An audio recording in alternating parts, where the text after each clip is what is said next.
dunia suaranya sama. Karena itu adalah panggilan Allah. Orang yang beradab itu hanya untuk mewakili.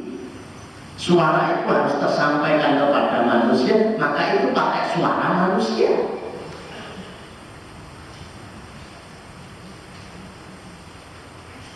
Begitu tegas.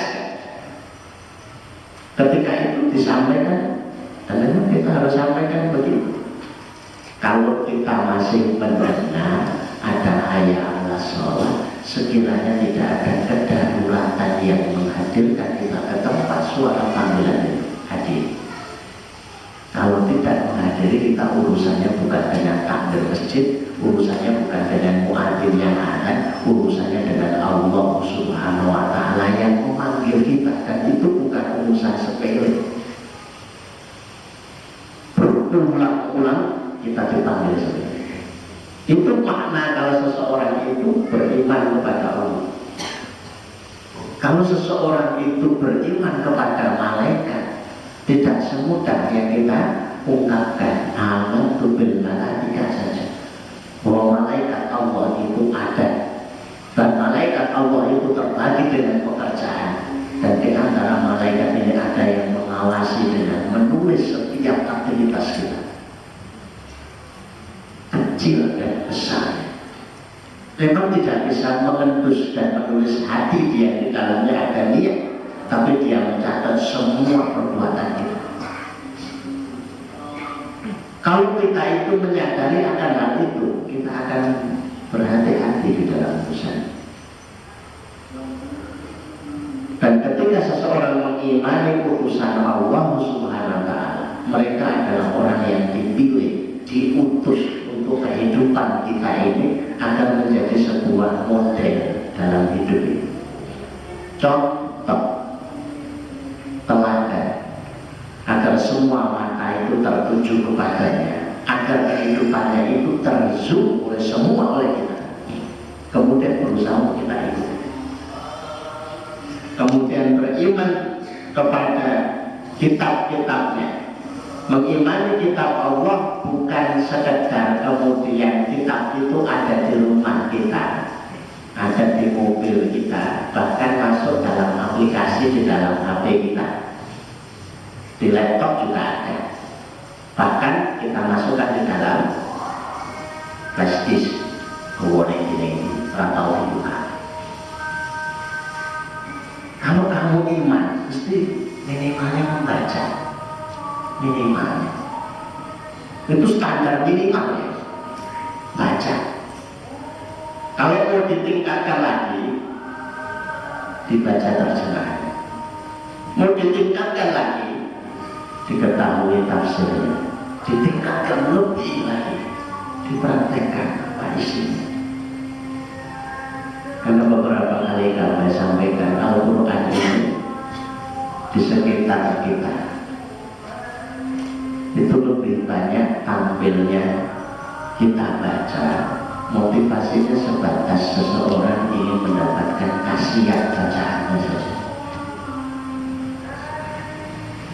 Khasiat bacaan. Kalau baca surat An-Nas itu bayangan dengan apa? Khasiat tinggi. Baca Al-Fatihah, khasiat tinggi. Baca Yasin, khasiat. Baca surat Al-Kahfi, khasiat. Sehingga kadang langsung ingatan kita itu setiap itu dibaca itu langsung kepada khasiatnya. Saya baca surat Al-Baqarah, kok terus awas di Masdar Maghrib Omah, aku ngerti. Kok baca Allahu la ilaha illallah hayyul baca kursi istiqomah. Wassalatu wassalamu ala rasulillah. Langsung ingatannya kepada itu, baru sebatas kasihan. Bahwa kemudian itu dibuka, luar biasa. Ya. Jadi senangnya durian itu baru baunya toh. Durian. Menurut ya. Mulai itu mencium aroma durian itu segar. Bukan, tidak tahu. Apalagi sampai merasakan. Itu sudah nikmat ya, mencium itu ya. Sehingga ada aroma terapi, karena dari mencium saja itu sudah terobati. Kok ada berapa banyak dengan mencium saja bisa terbelak, pingsan, ya kan? Dari apa? Siapa yang mengimani kitab Allah, semestinya dia tidak sebatas hanya untuk mendapatkan aroma dari kasihan saja. Belum itu dibuka. Kapan ada perubahan besar dalam kehidupan kita? Kalau Al-Quran itu mulai kita buka, kita nikmati isi yang ada di dalamnya dan menjadi sebuah Al-Quran yang berjalan pada kita. Sehingga melihat kita ini melihat surat An-Nas, itu surat An-Nas sedang dipraktekkan. Itu Al-Baqarah sedang dipraktekkan. Itu Al-Anfal sedang dipraktekkan. Itu surat An-Nisa sedang dipraktekkan. Bukan sebatas ini loh tulisan daripada surat An-Nisa.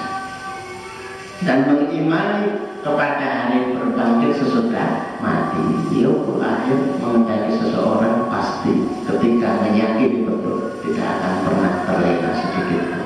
Dia akan menyiapkan. Wa mal khamsul ladzi amartukum an ta'malu biha, dan apakah 5 hal yang aku sudah pernah perintahkan kepadamu melalui utusan Nabi sallallahu alaihi wasallam. Mereka menjawab, Tuhan telah memerintahkan kepada kami untuk mengucapkan asyhadu an la ilaha illallah wa asyhadu anna muhammadar rasulullah, supaya kami mengerjakan salat, supaya kami mengeluarkan zakat, supaya kami berpuasa di bulan Ramadan, supaya kami mengerjakan haji ke Baitul Haram, ke Baitullah, bagi siapapun yang sanggup berjalan kepadanya. Islam. Setelah iman itu terbangun sebagai fondasi, buktinya apa? Bangunannya dibangun dari yang dilaksanakan. Seseorang tidak akan bisa melaksanakan rukun tiang daripada Islam seseorang kecuali fondasinya sudah terbangun dulu dari rukun Islam, iman. Jadi imannya ini yang membangun dulu, baru kemudian bangunan Islam ini akan tegak. Sulit sekali seseorang itu mengerjakan sholat kecuali ia mengimani Allah. Sulit sekali seseorang itu akan mengerjakan zakat, mengerjakan haji, mengerjakan saum kecuali ia mengimani kepada Rasul dan mengimani kepada kitab. Wa mal khamsul ladzi takallaftum biha fil jahiliyah.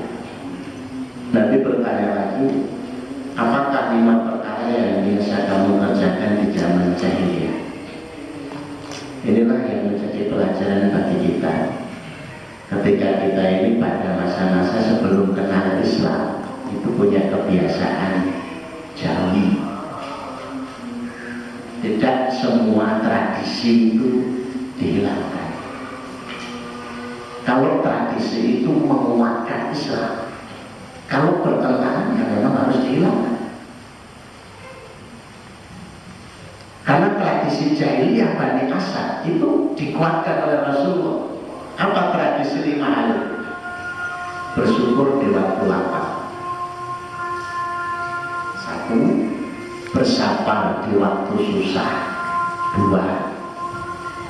Suka rela menerima berlakunya ketentuan Allah. 3. Benar di tempat-tempat pertemuan. 4. Dan meninggalkan dendam kepada musuh. Ada nggak ini di tradisi Jawa Timur? Ada.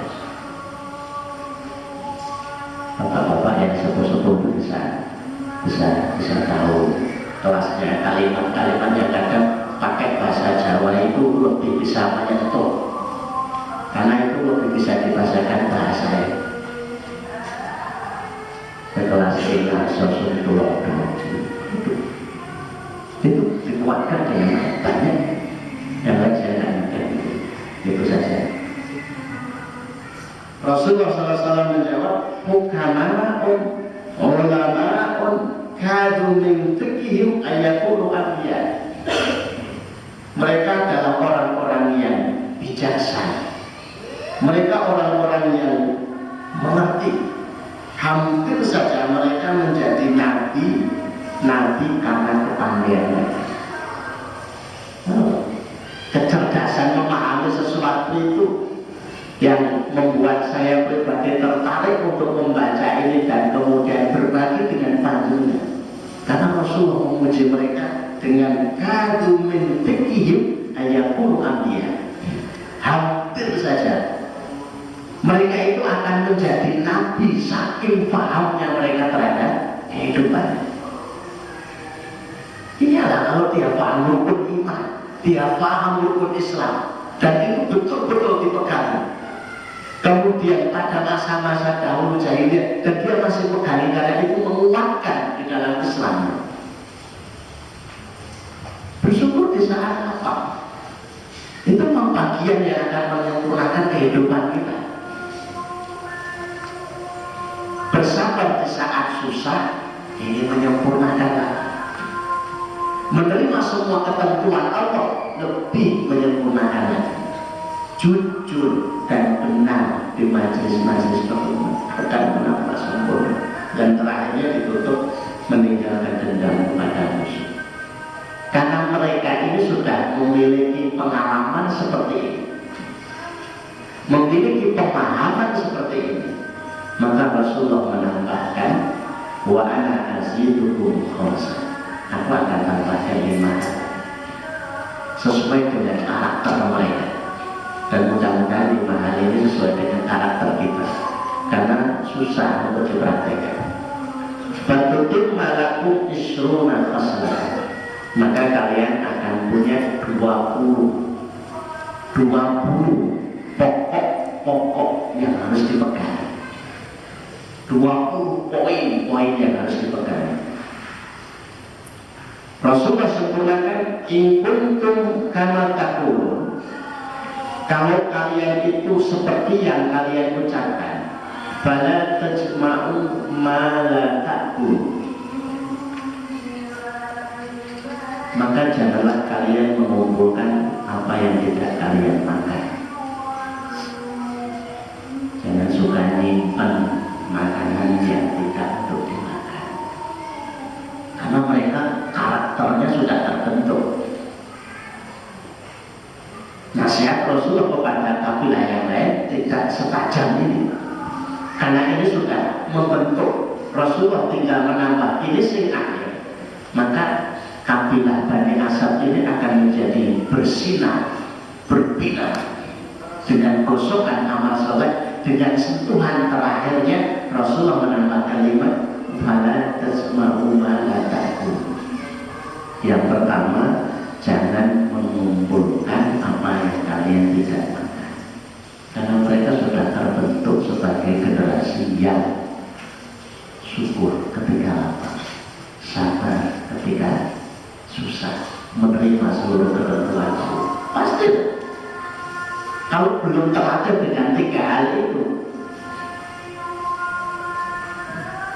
tidak mengumpulkan apa yang tidak dimakan, mengumpulkan apa yang tidak dimakan, ini susah.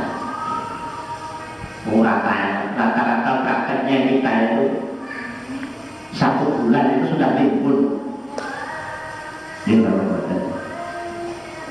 Cukup beras 25 kilo, gojok-gojok. Susu anaknya itu nggak cukup 1 dus.